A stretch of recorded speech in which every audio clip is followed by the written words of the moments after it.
I imagine, oh, now very loud, that I should imagine there are rather a large number of Rest is Politics listeners in this room. Am I right? Yes, yes. Thank you, Alastair, for giving us the analysis we all need in these difficult times. Alastair obviously needs no introduction. Many of you will know him as Tony Blair's former Director of Communications and the architect behind New Labour's historic 3 consecutive electoral victories. And of course, more recently, he's been captivating audiences alongside Rory Stewart on their chart-topping podcast, The Rest is Politics. And of course, a quick plug, his latest bestseller, But What Can I Do? Why Politics Has Gone So Wrong, and How Can You Help Fix It? Has resonated with readers across the country and the world. And the reason we're here today is because at the Global Institute for Women's Leadership, we believe, we know that gender equality would make the world a better place for everyone, for men and women alike. But too often, the debate focuses entirely on women and leaves men behind. And I'm going to show us some statistics that I think reflect some of the negative impact that can have. And I think as the Global Institute for Women's Leadership, we need to draw more attention to issues where men fall behind. And one of those is some aspects around mental health. So Alastair has been a very powerful advocate for mental health awareness, having shared his personal journey with depression, anxiety, and addiction in his 2021 book, Living Better. So following on from International Men's Day, thank you so much, Alastair, for coming to share those insights with us. Alastair will be in conversation with our chair, the former Prime Minister of Australia, Gillard, to explore the fascinating and complex landscapes of gender attitudes among young people today, examining how these intersect with men's health and well-being and what these shifting dynamics mean for the future of politics. We'll have time for your questions after their conversation. But before we hear from them, I'm going to give you a very brief, and don't worry, it'll be very brief, I know what the main event is, a very brief insight into some of our research that relates to these questions. So, firstly, can I make the tech work? Yes! So, earlier this year, in January this year, along with the Policy Institute here at King's and Ipsos Mori, we did some work looking at attitudes to gender equality across the world and also in the UK.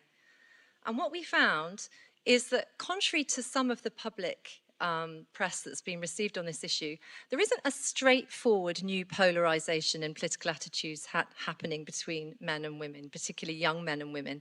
Some of you may have followed the argument, the stories around Gen Z and political polarisation, particularly in the Financial Times. There's actually been a very long-standing gender gap since the 1980s in many countries, with women being slightly to the left of men. But what we found when we dug into the data was that on some attitudes to gender equality, there does seem to be an emerging gap between young men and young women. And it does depend, it changes depending on what you ask and how you ask it.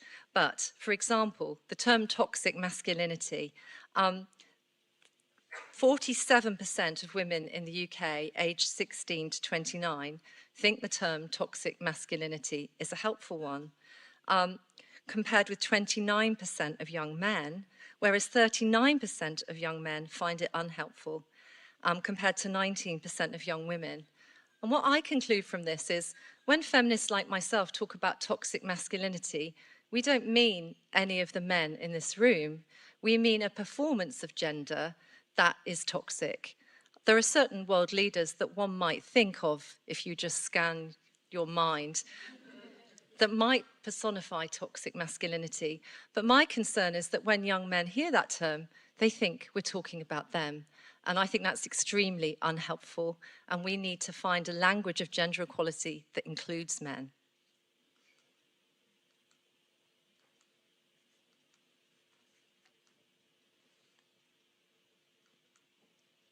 Now, this really troubles me.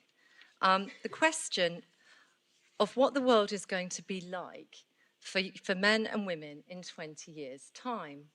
Now, I'm of the generation where I think many of us thought that we were on a journey towards progress. Things were just getting better and better, and we would move towards gender equality.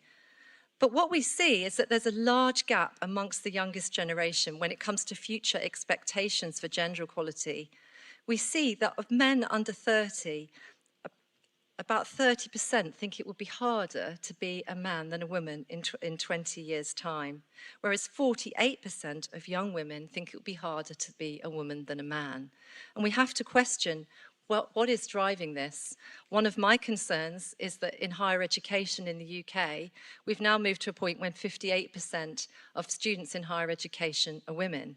That was never the goal of feminism, for women to outstrip men in access to education, for example. And I think we need to talk about these issues if we're going to actually advance towards gender equality and reverse the backlash against gender equality and feminism that we're potentially seeing.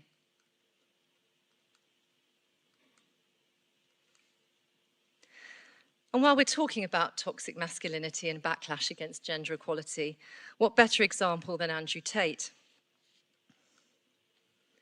Young men stand out compared to older men and compared to women when we look at their evaluations of the misogynist social media influencer Andrew Tate, with 30% of men under 30 agreeing that he raises a number of important issues about real threats to male identity and gender roles. My big concern here is perhaps there are some real issues about men's experience in the world that we're not discussing, and we're leaving a vacuum that can be filled by individuals like Andrew Tate. And I've been in this role for 6 years, and most of the events I attend, I know there are some notable exceptions, but most of the events that I attend are almost entirely attended by women. We've been speaking to ourselves, and we haven't done a good enough job of drawing men into the conversation. And I really think that's that's where progress will lie in the future, important next step to make. So what about party politics? So there's been a lot of talk about whether there's a gender gap in voting behaviour in the youngest generations. And what I would say is that in the UK, actually, we've seen a trend that emerged in 2017 where, for the first time at the aggregate level, more men voted Conservative and more women voted Labour. It used to be the other way round in the 1970s. Then that gap kind of disappeared. And in 2017, we saw this gender gap that's much more familiar in the US. Women tend to vote Democrat in larger numbers than men. And then we saw pretty much, I seem to have to click this 5 times to get it to move. Come on. We saw pretty much the same gap in 2019. But you'll see here I've got a green and a purple bar. The green bar is just the Conservative-Labour gap, and that's the way we traditionally look at the gender gap in voting behaviour. The purple bar is if actually you try and cluster all the parties on the left on all the parties on the right. And when you move to 2024, what you see is actually a slight emergence of a traditional gender gap. Women slightly more likely to vote Conservative than men. But if you bring all the parties in, what we see is actually men were more likely to vote Reform than women, and women were more likely to vote Green than men. But that wasn't simply a story of young men being drawn to Reform. In fact, the biggest story, if you look at the data, the young men were considerably more likely to vote Reform than young women. But actually, if you look across the data, different ages, young men weren't that dissimilar to other men. But the big difference was young women. Young women were much more likely to vote Green than anybody else. So it seems that young women who would have been attracted to voting Labour in 17 and 19 moved to Green, and men of all ages actually more often shifted to Reform. So that's what's happened in the UK. What about in the US? Well, we all know that gender was a massive feature of the US election coverage and the content. What extent did it manifest itself in voting behaviour? Well, I've been studying gender and voting behaviour for, sometimes I do the maths, I think it must be wrong, but I've definitely been studying it for more than 25 years. And there's been a gender gap with more women voting for the Democrat candidate in every election in that time. And actually, We haven't got the American National Election Study, the best quality data yet, so this is polling data. But what you can see is that, yes, young men were much more likely to vote for Trump in 24 than young women. But if you look at the size of the difference between young men and young women in each of those elections between 2020 and 2024, it's not actually that much bigger. Trump also managed to pull more than 10 percentage points more of women into his camp than in the previous election. So it's not a simple story that young men swung the election for Trump. A lot of young women got behind him as well. So on that note, I want you to tell me why, and I'll hand over to you.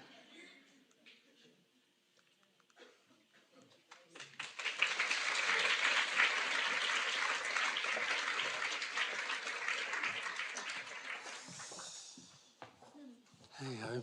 Here we go. Thank you very much, Alastair, for joining us. I'm looking forward to this conversation. And thank you, Rosie, for setting up the frame for the discussion. And thanks to everyone for being here tonight. So I'm going to start with the sort of big, broad question, which is, you've seen Rosie's data, but what is your general sense about how young men are feeling today and, as a result, fitting into the political landscape? Well, it's complicated, and I don't think we've really worked it out. I've just got back from Norway, as you know. I was there yesterday and today, and I saw Jonas Gahr Støre, the Prime Minister, yesterday. This is Norway, right? Not Britain, not America. He was telling me that Norwegians polled on the American election, if you had a vote, what would you vote? And it was roughly 80% Harris, 20% Trump. Young men, 18 to 25, it was 47% Trump. That's in Norway. It was interesting that you mentioned Andrew Tate. His name came up in some of the meetings that I was having. So this is a guy who's basically just he's just like a sort of kind of money-making machine. And I don't think you go into any school in the UK and you will hear the name Andrew Tate pretty quickly, either from the kids or more likely from the teachers, because they're really kind of worried about the impact that he's having on young men. What it's about, I honestly don't know, but I think the point of the presentation is a strong one. I do think the sort of the feminist battle has kind of felt exclusive of men. You've met my daughter Grace, who's a comedian, but she's kind of like a feminist comedian. But she's always been of that view that men have got to be involved in the debate about feminism. And what they've managed to do, and the right is very, very good at doing this on all issues. They do it on anything that is labelled woke, okay? And that was a massive thing in the American election. Anything that you and I might argue is about equality, or about people being nice to each other, or about respect, all of those things have been kind of got the label woke. And the big one on men, I think, is this sense that in an incredibly polarized world, that young men are made to feel, and when I say made to feel, I don't mean by women, I mean by social media, by the polarization of politics, they're made to feel that their problems are the cause of others, and for some of them, the other is women doing better than they are. And a lot of that in education. And that's just a fact. I mean, you know, in most mixed schools in the UK, girls do better than boys. I mean, you can see that they're cleverer than boys by the way that they vote. So I do think it's complicated, but I think the other thing that's going on is that trying to educate kids about the importance of politics is really, really hard. Because the other thing that didn't come over in your presentation, but is massive, is non-voting. Total disengagement, absolute non-interest. In the American election, the winner wasn't Trump or Harris, it was didn't vote. The couch. Stay home. In our election, okay, Labour got a landslide, but if you include the people who didn't vote, 1 in 5 people voted Labour, right? So, and a lot of those are young people. And the thing I always say to young people is that, you know, don't be surprised that the politicians focus more on old people because they know people vote. That's why I love your politics in Australia, because I think compulsory voting has really, really helped your democracy, and I wish we had the same here. But I think it's, anyway, so that's a very long-winded way of saying I don't know, Julia. Okay.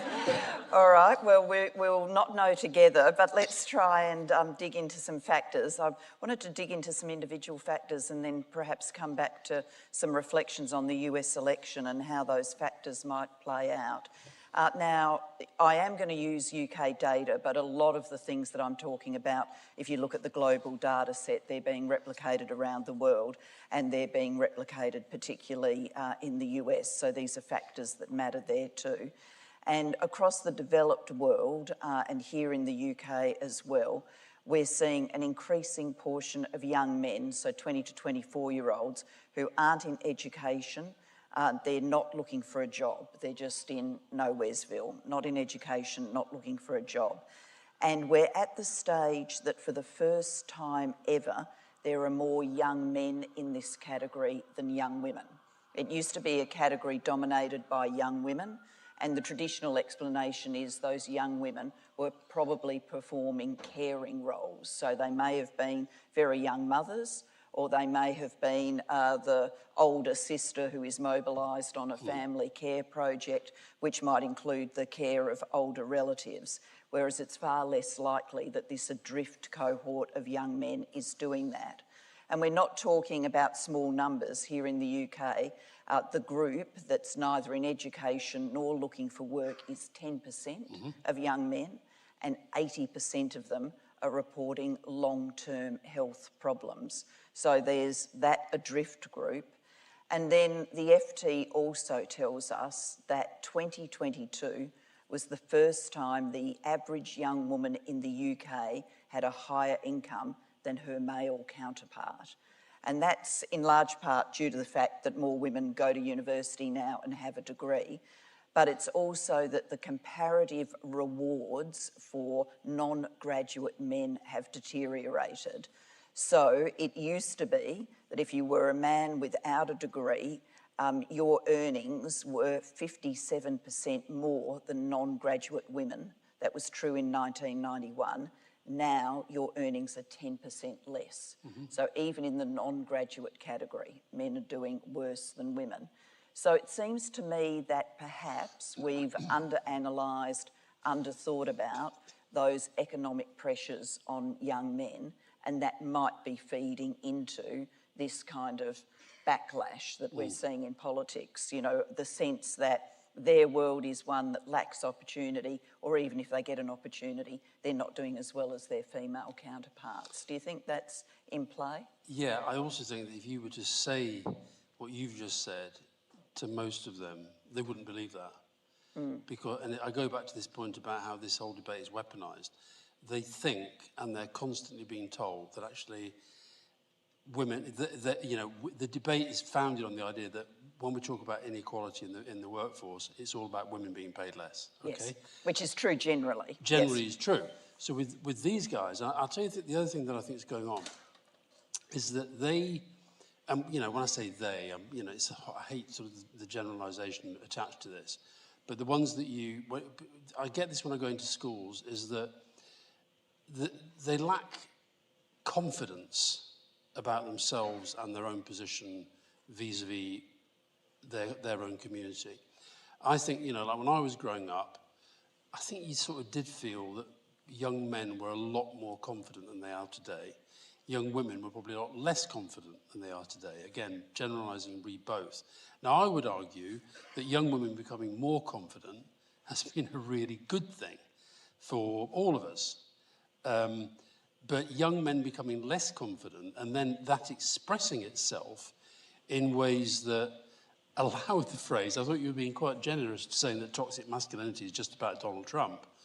There is a lot of toxic masculinity around.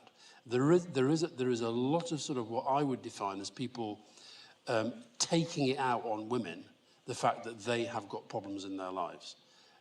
You know, most extreme case would be when it comes to violence. I mean, the whole issue of violence against women and girls, it does seem to me to be getting worse. And I don't have the data on that, but I think that is, in most developed countries, that is happening.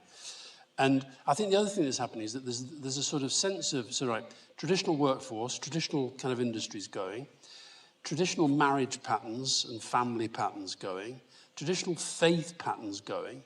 I think all of this is just making men more than women feel uncertain about their place in the world, because women's place, rightly, has become more certain, less obvious that, the man's here and the woman's there, which is kind of how, our generation sort of viewed the world until trailblazers like you came along and said, you're all wrong.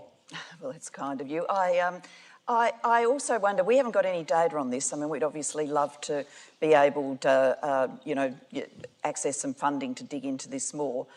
I do wonder whether you... That's what we call a plea to donors. Yeah, a plea to donors.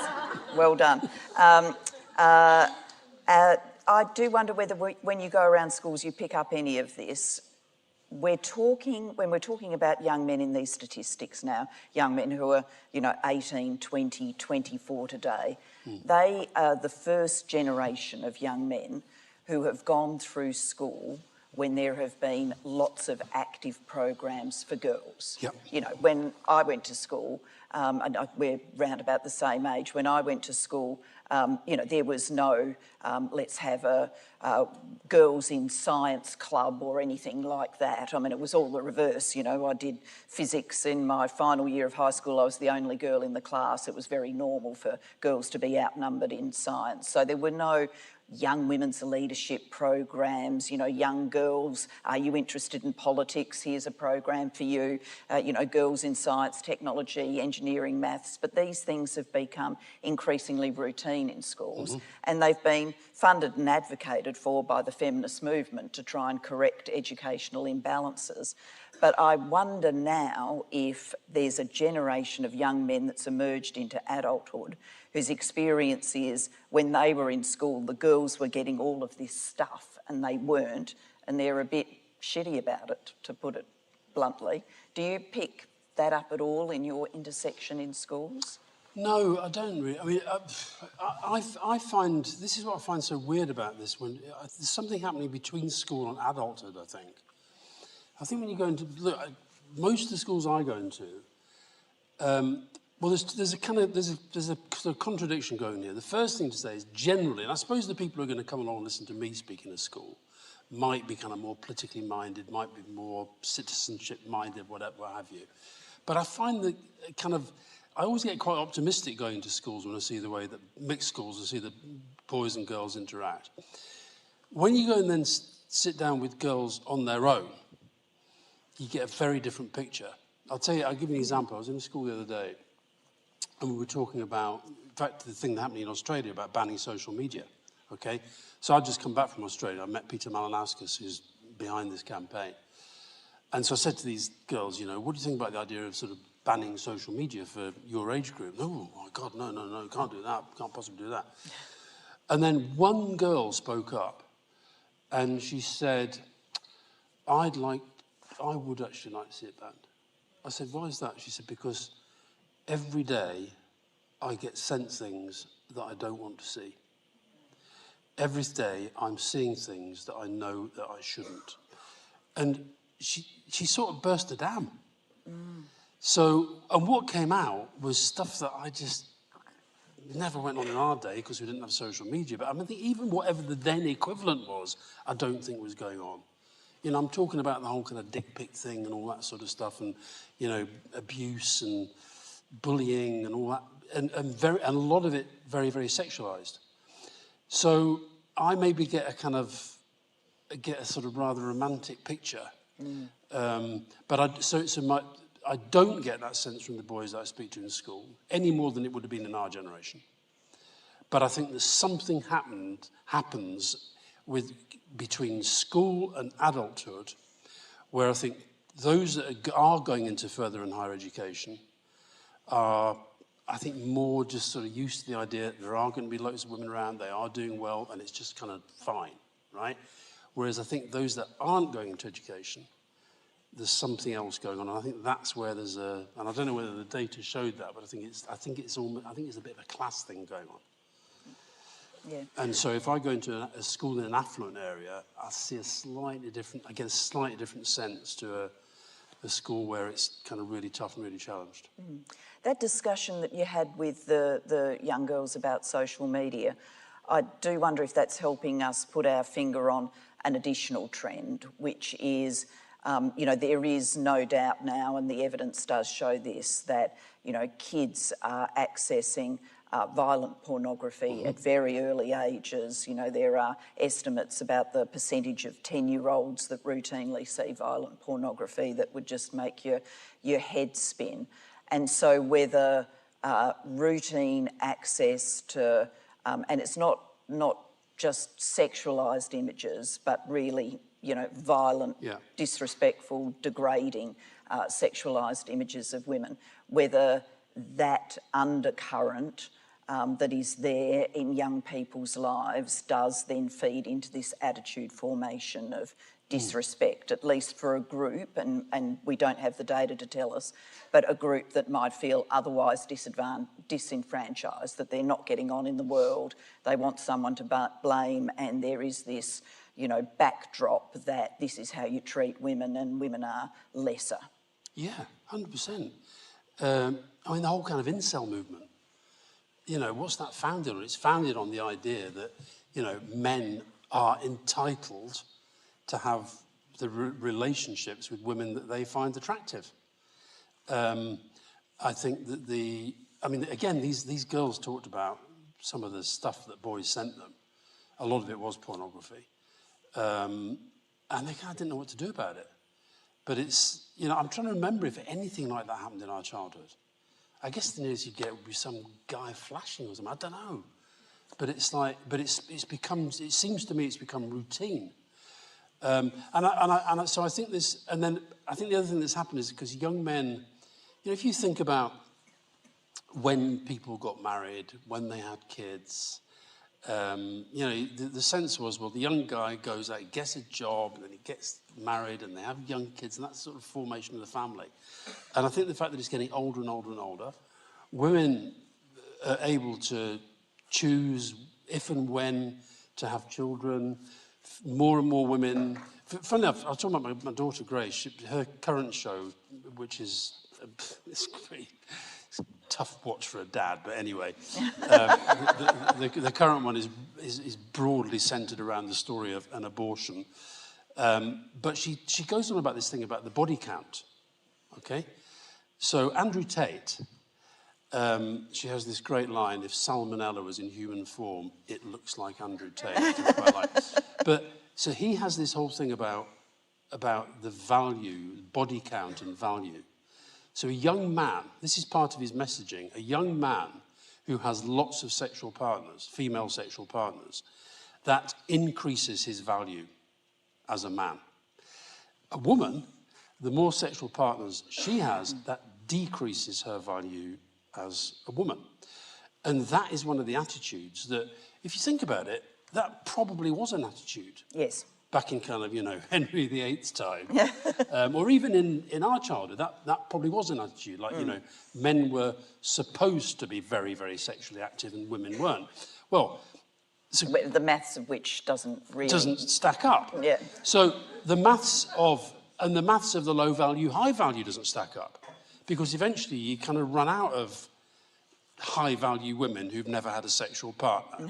Even the royals have given up on having to insist on that when they get married.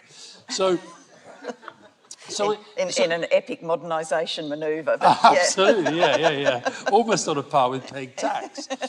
So I forgot, big Republican. I'm not Rory. No. You and I are on the same page on that one. So I think all of these things are pointing to what reasonable people would see as absolutely standard progress in women's lives have been taken and weaponized to make young men feel angry at that progress.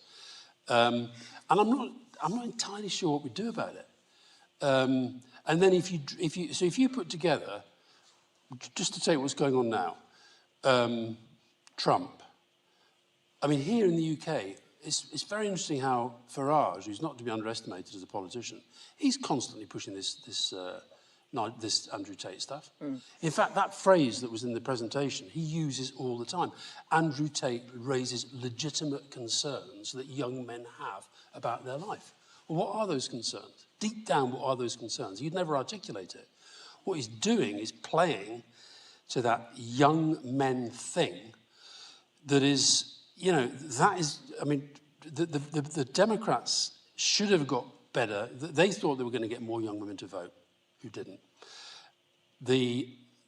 Here, in the last election, young men were the least likely to vote, okay?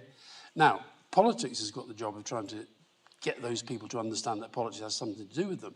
But where I have some sympathy with young men and young women is, one, politics hasn't done a good job of making them feel that politics is relevant to them. And secondly, they are the first generation ever who cannot honestly say that they have an expectation of having more opportunity than their parents. Now, that's a failure of politics. And unless we address that, unless we address the growing inequality that they feel, I worry that this trend is just, it's all one way.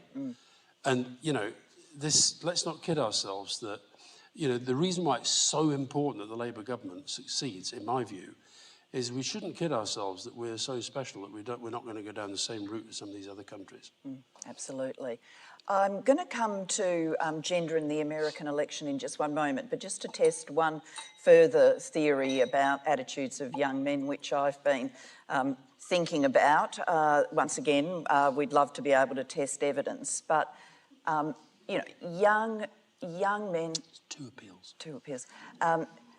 You know, young people generally, and young men specifically, you know, establish your adult identity in part by reacting against your family and, you know, the role models in your family. So, you know, people having a bit of tension in their family, and young people going for role models that are sort of a bit offensive in their family as part of the separation process.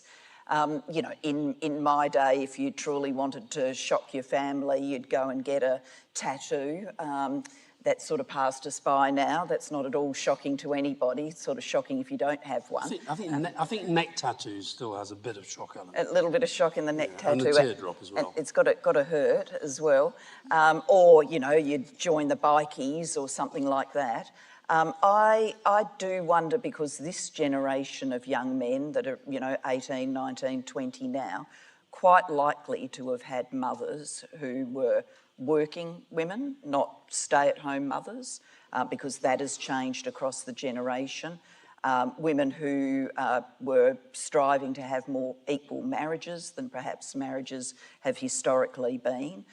So their role modelling in the home is potentially of a, you know, working woman, an empowered woman. She's got a view potentially, even if she wouldn't use the language of feminism, she's got a view that she's equal, girls are equal to men and to boys generally.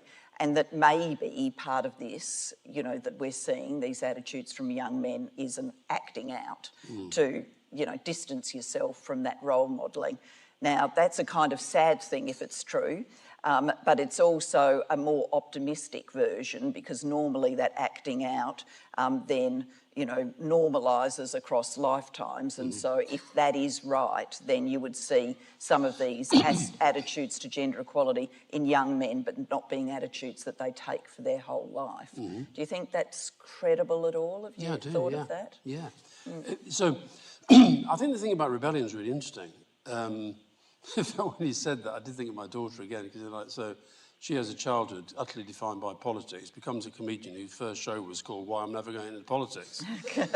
I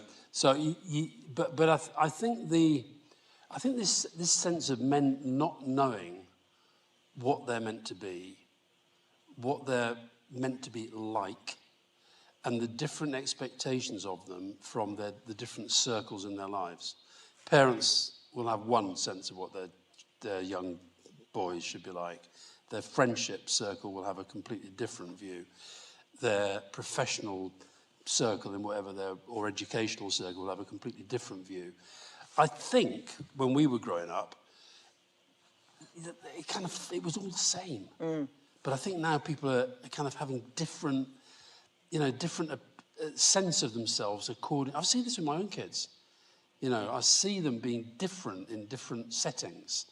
And I don't know where these pressures are coming from, whether it is a... I don't think we know. Here's another third research appeal. I don't think we know. Our generation basically says, well, social media, when it first came along, I thought, well, quite like this. This is going to sort of break down the old media oligarchies like the Murdochs and the Mails and all that, and that's going to be great. I think on balance, I wish it had never happened.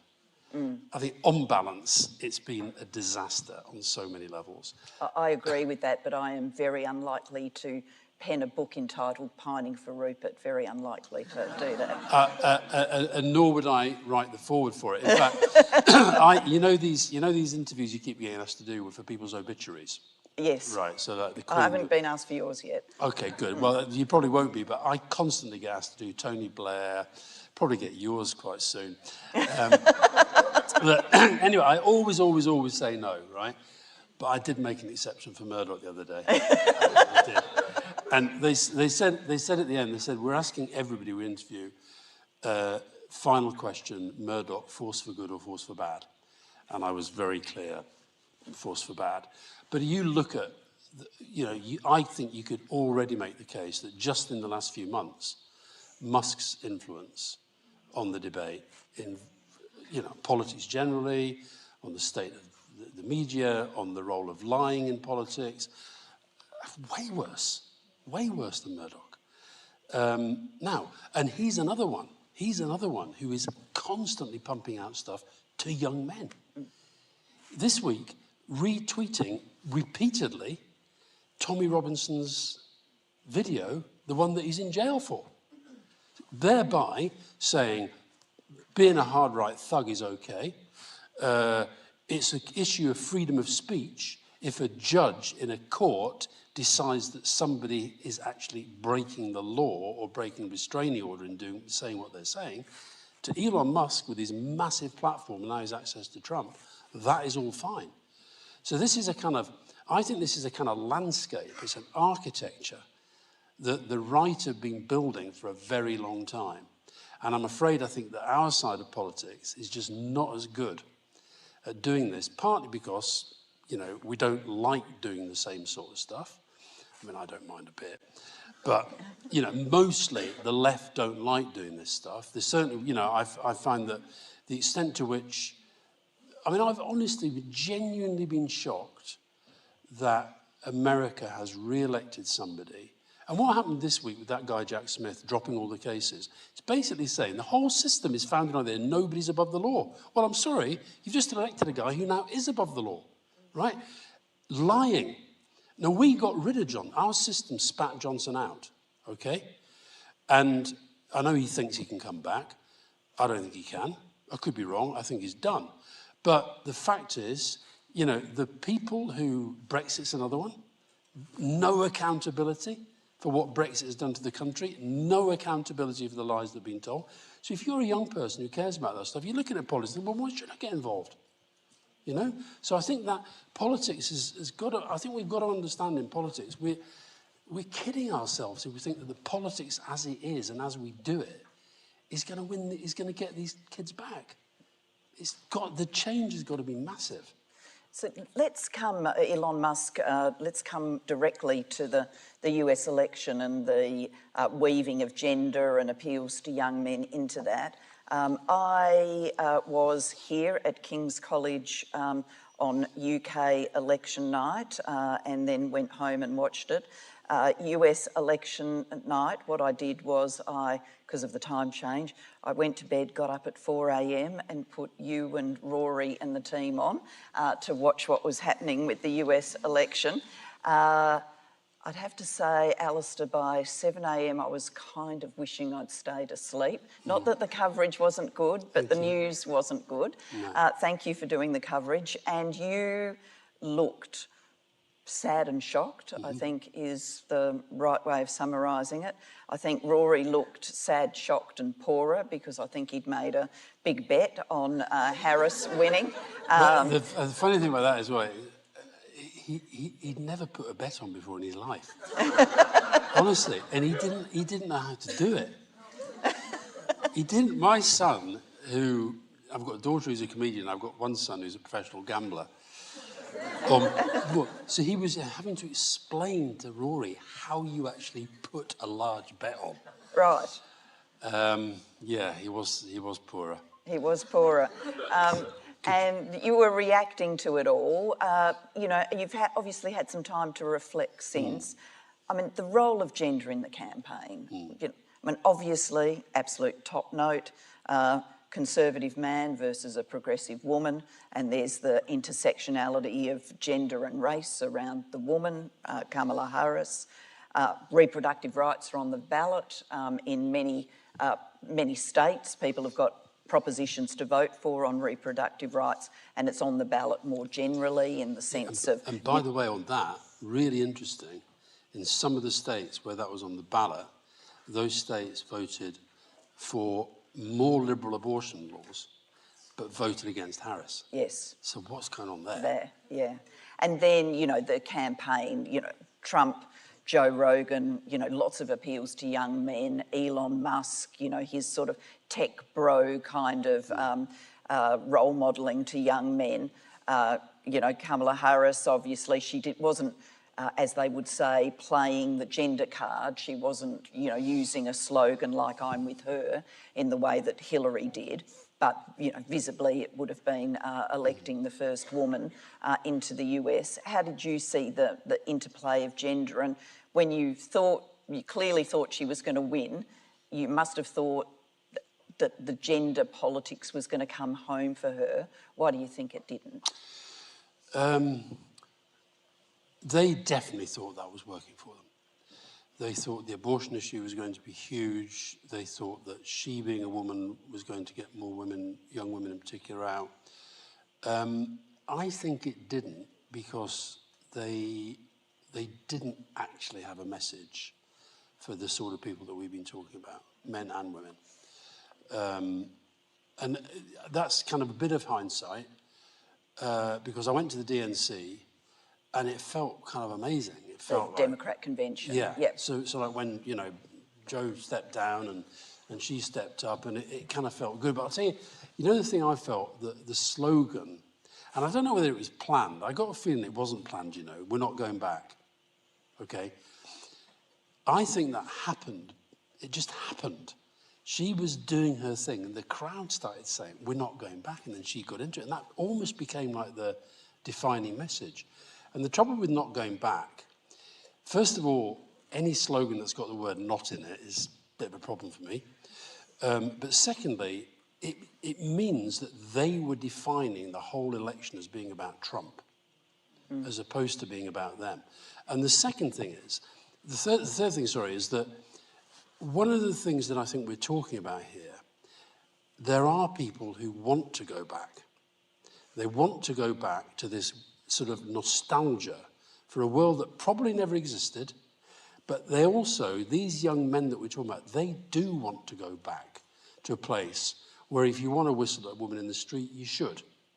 If you want to kind of, you know, send stuff to women on your phone, what's wrong with that? And if you think about what's happened since the election, I mean, just look at old Richard Nixon went for what he did, right? How many so far that have been done for some sort of sexual assault? I mean, you know, it's quite a few of them. And okay, Gates got the boot, but he didn't get the boot because of that. So I think this is, again, I think it's been weaponized. So we do what their basis says, yeah, we do want to go back. We're sick of being told you can't say this to a woman, say that to a woman. And I think this goes back to the whole kind of political correctness thing, which I also thought was nonsense. You know, when people say about things, this thing, you know, you don't know what you can say anymore. Well, actually, you know what? You do know what you can say anymore. What they mean by that is, I want to be able to say racist things. I want to be able to say sexist things. I want to go back to a place where I don't have to be limited and restricted in my offensive views being things that I can openly express. Trump has brought that back. And it's coming here too. It's coming here too. So we've got to be very, very careful about it. And looking at the US election, you would say, I look back on the period now, and we were all, I think, in this mindset of the underlying factors were telling you that Biden and then replaced by Harris, that the incumbents were going to lose. Political history tells us, the history of all of the elections this year tells us that high cost of living, problems with immigration spell very big trouble for incumbent government. This is the first year in history where every party of government has gone backwards. So even where they've won, like Modi, they've gone backwards.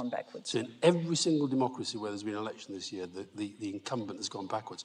That's why I keep saying to the Labour people here, I think they think, and I understand why they think, because this is why you would think, it's how you would have thought when you were in government, that if you deliver on the things that you said you're going to deliver on, so they're going to grow the economy, fix the health service, right, that's going to be enough. I don't think it is enough anymore, because I think there is now an inbuilt disadvantage to incumbency where there used to be an inbuilt advantage to incumbency.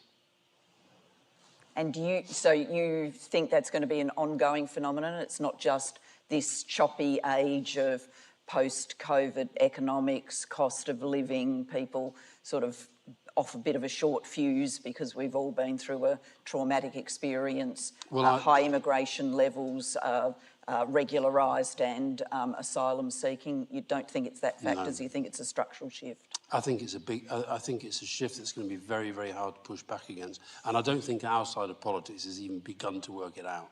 Peter Hyman, who, I don't know if you saw him on the podcast on the night, so he's a colleague of mine in Downing Street when we were there, and then he went back for Keir, and he became a head teacher in the meantime, and he's now doing this project in America on trying to understand where this populism comes from, where the appeal comes from, at a deeper level.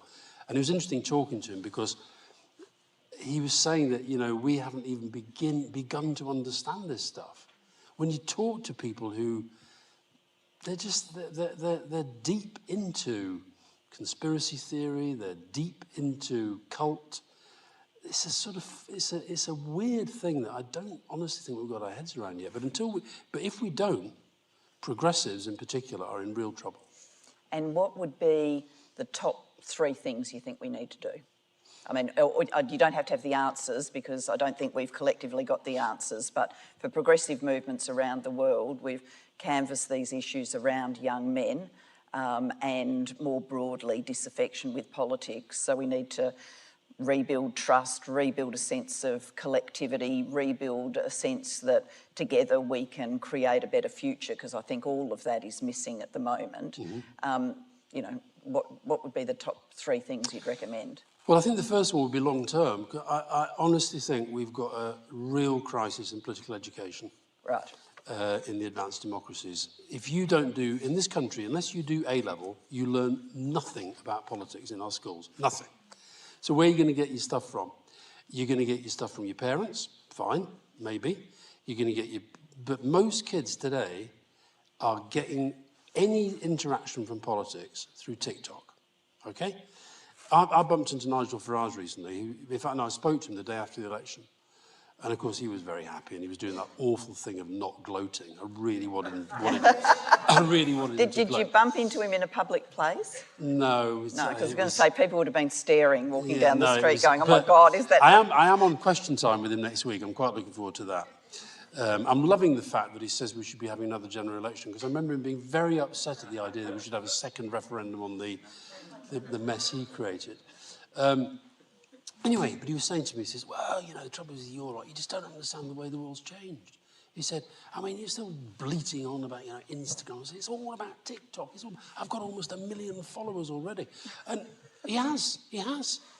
And so, that the way that, and that stuff, when you see young people, I do think there's a huge thing with young men. They like the stuff that the right put out.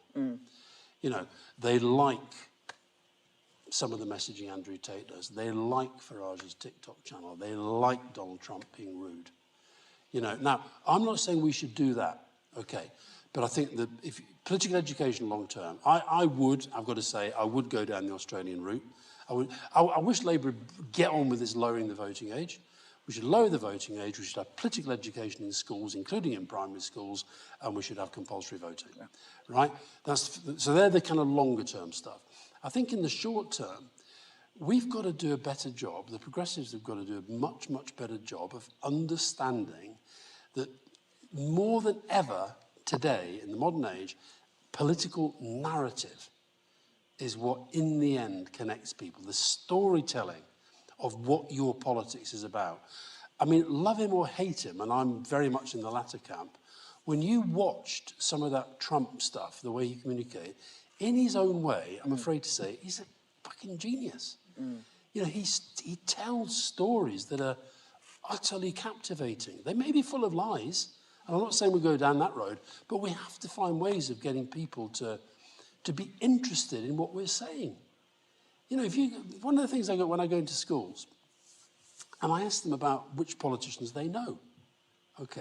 Now you go into Westminster and you bump into all the sort of ministers and the MPs running around the place, and they think the whole country knows who they are. They haven't got a clue. They haven't got a clue who they are. They know Keir Starmer. They know Angela Rayner, most of them, but not all of them. Most of them probably know Rachel Reeves by now, but that would be about it. Yeah.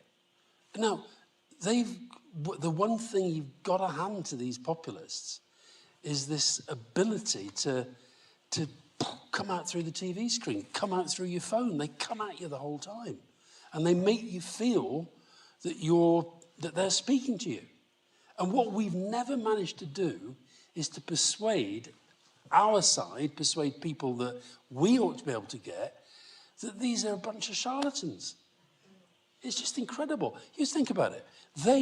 Trump, who, if his dad hadn't given him squillions when he died, would probably be, you know, driving a bus somewhere. Johnson, Old Etonian, Oxbridge, Daily Telegraph, Farage, the City Trader, Rees-Mogg.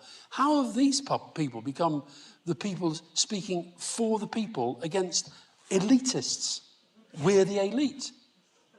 It's an incredible success story for them.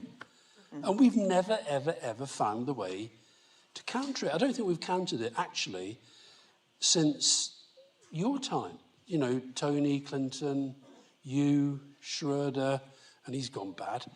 But, you know, we haven't, I don't think we've found a way of countering it. And that's because I think we're too prone to thinking that all you need to do is delivery. Delivery, I think, is the absolute minimum. And so if you're not delivering, you've got no chance. And if you are delivering, I think it's become a lot harder. So we've got to do more, and we've got to do it better. But the narrative point, that's what they are good at. And of course it's easier when you've got the right-wing press on your side, and they'll pump out any, you know, ridiculous message you want to put out there.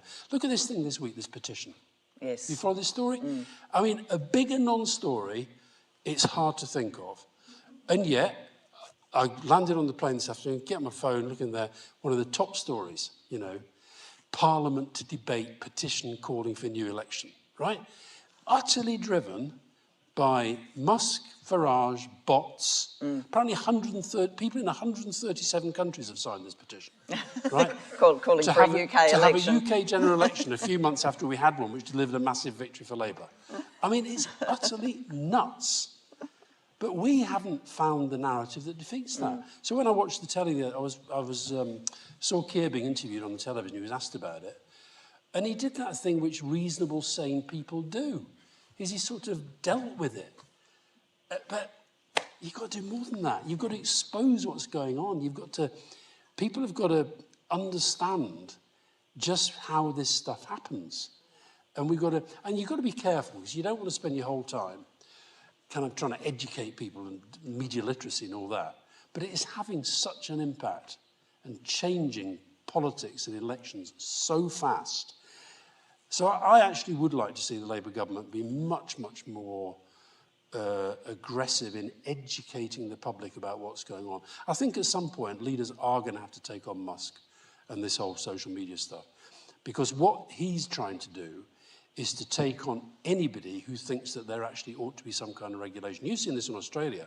They're going nuts because of this social media ban thing. The stuff in Europe, I think, is because of, here is the online safety stuff. Europe is the regulation thing. Well, who the hell is he? And who the hell are these social media companies to say that they should be utterly free from any kind of democratic oversight? Who are these kind of sovereign individuals who basically think that they, because they're wealthy, because they're, you know, they've got corporate power, they should somehow be above democracy? Because I think that's where we are at the moment. Yeah. And young people are just saying, you know, this has got nothing to do with me. I'm going to throw it open for a few audience questions, but before I do, I'm going to be inspired by the spirit of Rory's betting, and I'm going to ask you, would you place a bet on the following two propositions? Okay. Number one, that Kemi Badenoch will be replaced by Rory Stewart as Tory leader before the next election. Are we betting on that? I wouldn't put a bet on that. Okay. No. I don't know. I mean, the Tory party's fundamentally changed. It is absolutely nuts that you think there's no place for him in it, there's no place for Ken Clarke, there's no place for Dominic Grieve, there's no place for Anna Soubry. I mean, the Tory party, I think they're making, this is the best news for Labour. The Tory party, I think, is making a terrible mistake thinking that their fight is with reform, right? I don't think it is. Their fight should be with Labour, but I think they're making a big mistake. I don't think she'll be there at the election. Right, but it won't be Rory. I don't think so, no. Okay, so we're taking a half bet. Yeah. Okay, bet number two, that you'll be drafted into number 10 to run comms for Keir Starmer. No. No, I'm not taking that bet. I see Jonathan Powell's at the back there. He's, I mean, God, he's going back, and as Kamala said, you know, we're not going back. But I'd say that his marriage must have recovered better than mine. No, I'm not going back. Right. I'm not going back. We should just... But listen, I'll tell you what I am doing. I'll always help as much as I can. Funny enough, I'm trying to help a little bit through the podcast. I know a lot of them listen, so I sort of, if it ever sounds like I'm reading something, it might be a memo. Okay, that's a good tip. I got a very good one this week. My New Year growth plan. I talked about that this week. Okay, so it's something to listen out to on the podcast, the memo. We should say Jonathan Powell's now serving as the UK's National Security Advisor, having served as Tony Blair's Chief of Staff for all of Tony's time in office. I'm going to turn it over to you now for some questions. So please, we'll do this block. We'll start at the front here, and then one there and a hand behind. There's a poor guy up there who's had his hand up the whole day, and he's moving. Because yes. I was watching, I was thinking, you haven't worked out that you're behind a pillar. So I can see you, but Julia can't. Yeah, no, I couldn't see you. Okay, we'll take these three questions as a group and get Alastair to respond, then we'll take some over this side, including you. Yes, please. Could you expand further on the role of disinformation or misinformation, and to what extent, like how to balance between counter-narrative and creating narrative? Which narrative? Like, should the emphasis be on counter-narrative against disinformation or on the creation of narrative? Okay. And there was just a lady in the middle here, fourth row down on the end. Thank you. My name is Funke Abimbola. I'm a lawyer within the healthcare sector. My question's around the voting with young people, which you touched on briefly. How can we, beyond making young people more aware of politics as a whole, how can we engage that younger electorate more to vote? Mm-hmm. And there was one at the back. Yes, please. Thank you. So in 2019, James Kirkup wrote an expose for The Spectator on the Dentons Thomson Reuters playbook for bringing gender self-ID around the world, and advised lobbyists to sort of provide a veil of protection by bringing it in alongside gay marriage or sex discrimination law, as happened in Australia under your leadership, Julia. And And he finished the article by saying that, as I said, this was 2019, that no policy made in the shadows can survive in the sunlight. And I'd wonder if you agree with his take on that. Okay, so the three very... One's for you. One's for me. That one was definitely for you. That was for Julie, wasn't it? I mean, God, listen, last week I had 2 weeks ago now, I had the unfortunate experience of being trolled by J.K. Rowling. So it's made me a little bit hesitant about diving into some of these issues, even though I made them, well, I don't know, it was a mistake. I said to her that she was whacking me over something I actually hadn't said. And then I said, look, you know, when it comes to these issues, I listen. She said I was listening to men.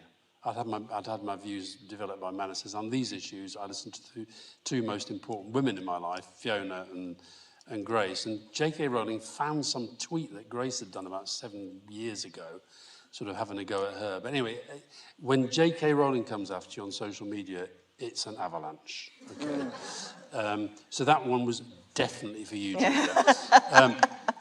I think the thing about disinformation and misinformation, I mean, I think there is a different misinformation.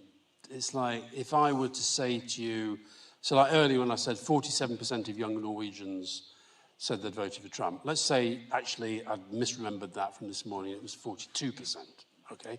Now, as it happens, I haven't misremembered it, but let's just say, so that's kind of what I would say is where we just all get things wrong, okay? We make mistakes and what have you, and we repeat things often because we want to believe them.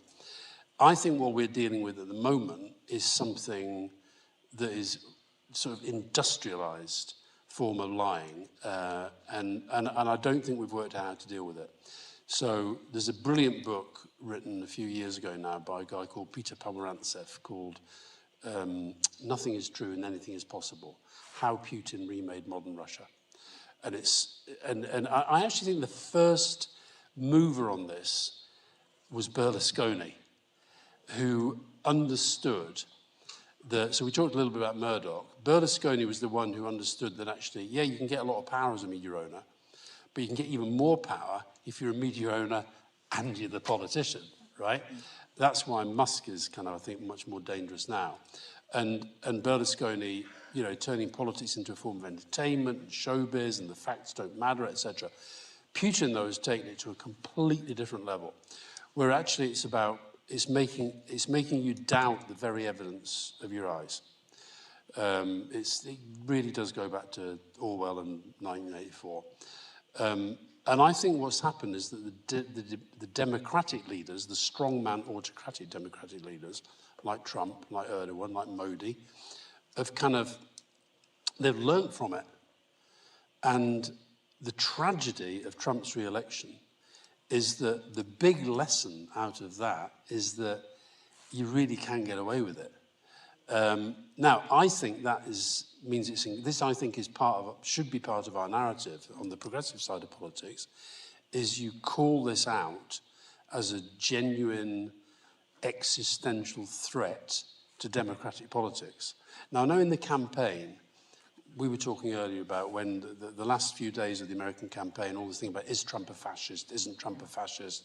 And, you know, I'm not sure it helped in terms of those people they were trying to reach to get to vote at the last minute. I think anybody who genuinely thought Trump was a fascist was probably going to vote Kamala Harris anyway. But that sort of took about 5-6 days out of the last stages of the campaign. But I think now, today, that should be part of our political debate. And it's very, very hard to do that.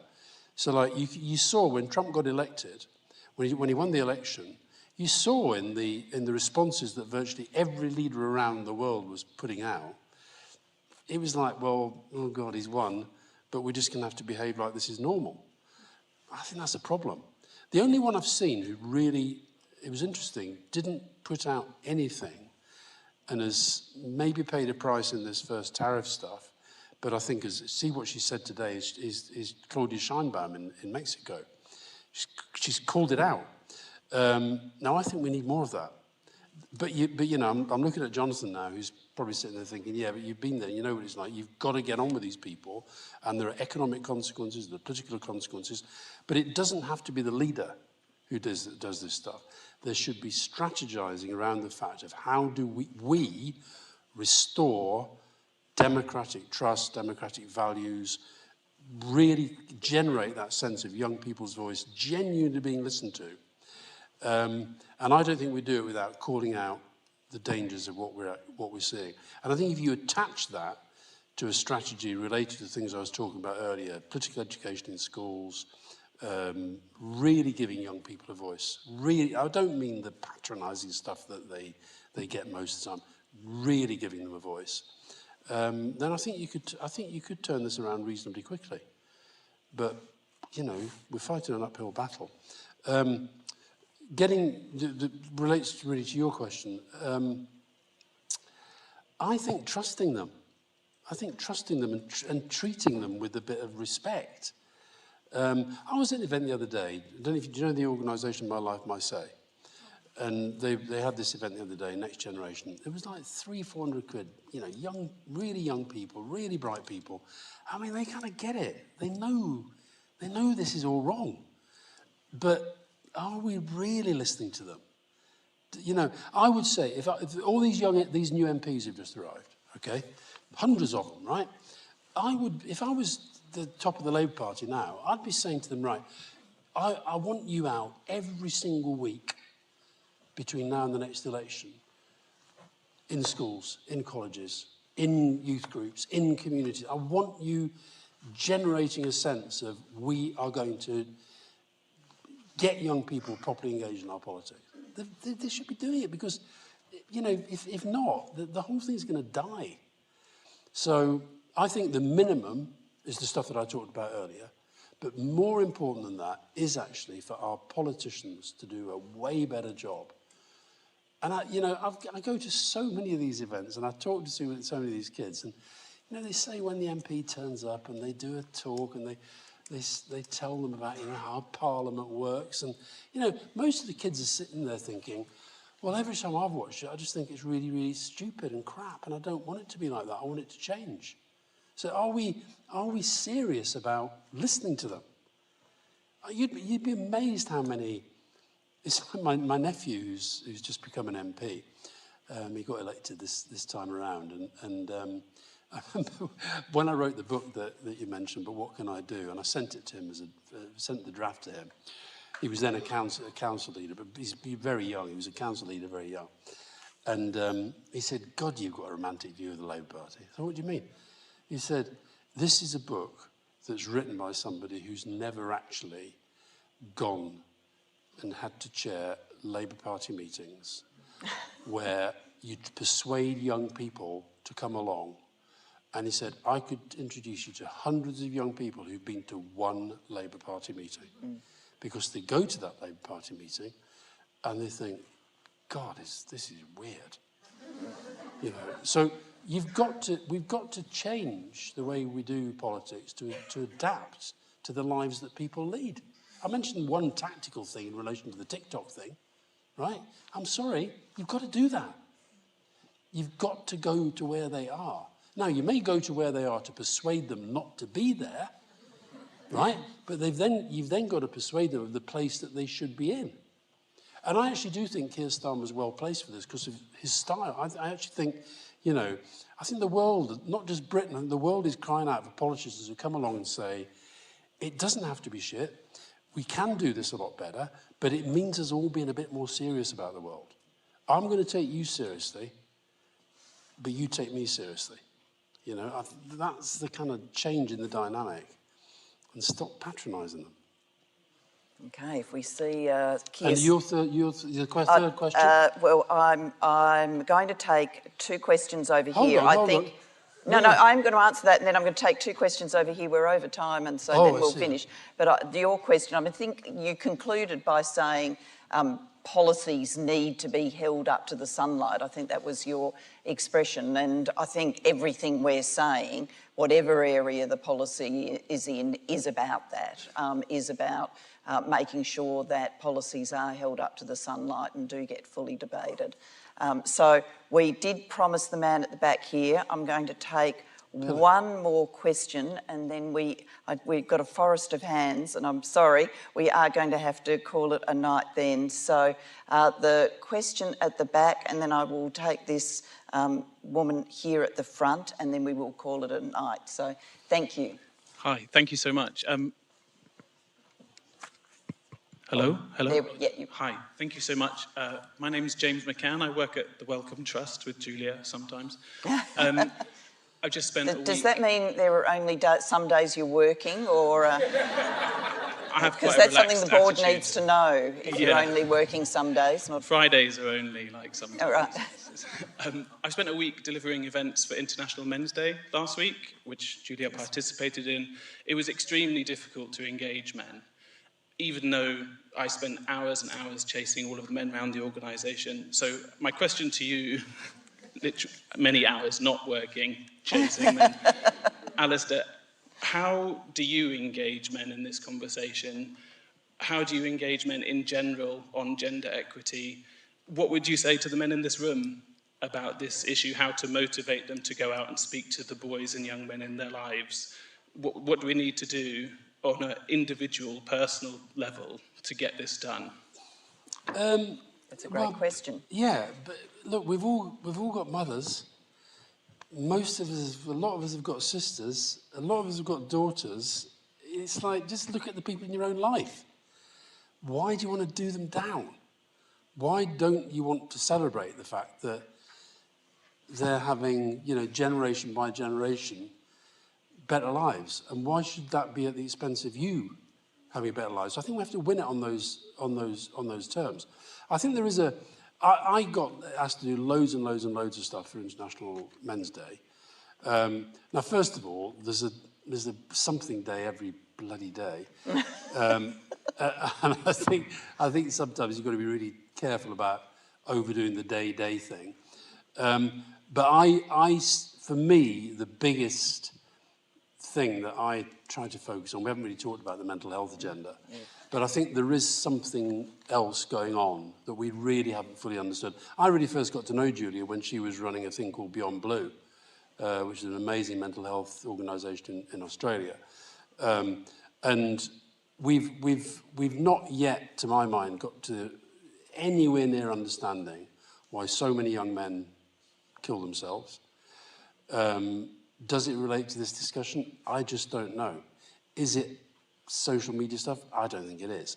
I think I don't know, as I say, I don't know what it is, but that's what I will talk to about people when I go and see young men as young men. But I think in terms of engaging them, I don't have a different message to young men and young women. I think it's about, we're all happier and we're all more fulfilled in our lives if we feel that we have a stake and if we feel we can express the things that we care about and we can make a difference. And what I try to say to young people who are going to schools is, you lot underestimate the power that you have if only you would start to exercise it. But I think the messaging that they get the whole time is it's all pointless. They get that message from politics, they get that message a lot of them from their parents, so it's kind of overcoming that sense of pointlessness.